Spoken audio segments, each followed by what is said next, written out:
यानंतरची आणखीन एक महत्त्वाची मोठी बातमी आता आपण पाहूया। पंतप्रधान नरेंद्र मोदी हे बुधवारी मुंबई दौऱ्यावर येत आहेत। पंतप्रधान उद्या महायुतीच्या आमदारांसोबत संवाद साधणार आहेत। राज्यामध्ये सुरू असलेल्या प्रकल्प आणि योजनांना गती आता मिळणार आहे। परिवहन मंत्री प्रताप सरनाईक यांनी या संदर्भात विश्वास व्यक्त केला आहे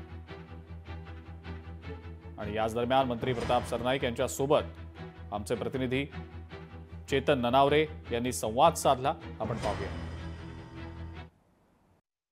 पंतप्रधान नरेंद्र मोदी उद्या मुंबई दौऱ्यावर असून 2 युद्धनौका आणि एका पाणबुडीचं लोकार्पण त्यांच्या हस्ते होणार आहे। इतकंच नाही तर स्वतः महायुतीतील सर्व आमदार मंत्र्यांसोबत तब्बल 2.5 तास ते संवाद साधणार आहेत। आपल्यासोबत मंत्री प्रताप सरनाईक सर, कशा प्रकारे बघता पंतप्रधान तब्बल 2.5 तास आपल्याला सगळ्या आमदारांना मंत्र्यांना माननीय पंतप्रधान नरेंद्र मोदीजी त्यांचं जे आमदार खासदारांचं आणि मंत्र्यांचं मनोगत आहे ते ऐकून घेणार आहे। त्यांच्या मतदारसंघातले केंद्राशी निगडीत काही प्रश्न असतील तर तेही आम्हाला आमच्या पक्षाच्या प्रमुखांनी द्यायला सांगितले, जेणेकरून भविष्यामध्ये कुठल्या महाराष्ट्रातील काही जर प्रोजेक्ट आहे ते सेंट्रलच्या परमिशनमुळे रखडलेले असतील तर त्याला चालना मिळेल। काही प्रोजेक्ट असे आहेत की केंद्राकडे गेल्या अनेक वर्षापासून प्रलंबित आहे पण त्याला मंजुरी मिळाली नाही।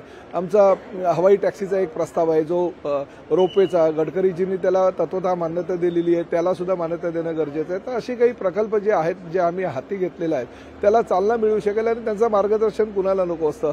डेव्हलपमेंट करत असताना एक विजनरी नेता म्हणून आज पंतप्रधानांकडे बघितलं जातं आणि त्या माध्यमातून ते सगळ्यांना मार्गदर्शन करणारे हे आमचं भाग्य आहे। मकर संक्रांतीच्या खूप खूप शुभेच्छा। आणि आता ज्या पद्धतीनं मुख्यमंत्र्यांकडे जाऊन तुम्ही गोड गोड बोलता त्या पद्धतीनं मकर संक्रांतीला एक आपण विचार करूया की तिळगुळ घ्या आणि गोड गोड आयुष्यभर बोला।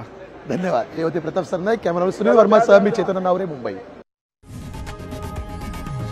लोकशाही मराठी ऐका, पहा, जागरूक रहा।